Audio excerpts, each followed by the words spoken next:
हा पूल 30-35 वर्ष झालेले या पुलाला.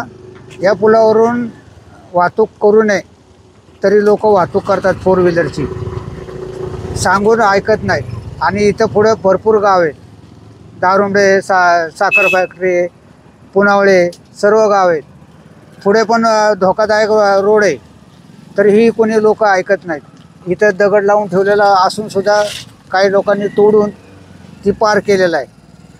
तर माझं म्हणणं फक्त एवढंच आहे की तुमचं व्यवस्था ती आमची व्यवस्था, साऱ्या गावांची व्यवस्था, बरोबर ना. तर त्यासाठी जे लोकांनी केलं आहे ती योग्य केलं आहे, मला तर असं म्हणायचं आहे. पण आता ही लोकांनी ऐकलं नाही, त्याच्यात कोणाची गलती नाही, ह्याच लोकांची चुकी मानण्यात येणार आहे, त्याच्याबद्दल पर्याय नाही. आणि इथं कुंडमाळा झाल्यापासून इकडं व्यवस्था करण्यास सुरुवात केली, हे पुलाचं काम आता सुरुवात केलं आहे, तर ही कोणी ऐकत नाही. त्याच्याबद्दल आता आणि दुसरा पर्याय रस्ता लोकांना इथून दुसरीकडे कुठं नाही, खूप लांब नाही.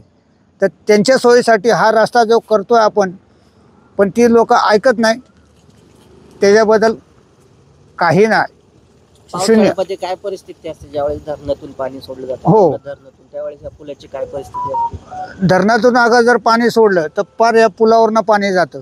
पुलावरनं पाणी गेल्यानंतर या ब्रिजवर स्मशानभूमीत येतं, स्मशानभूमीतून इकडे येतं. मग तुमचीच गैरसोय होती ना, बाकी दुसरं काय नाही. त्या गैरसोयीसाठी या लोकांनी व्यवस्था केलेली आहे, ती व्यवस्था यांनी व्यवस्थितपणे पार पाडावी अशी माझी इच्छा आहे, बाकी दुसरं काय म्हणणं नाही.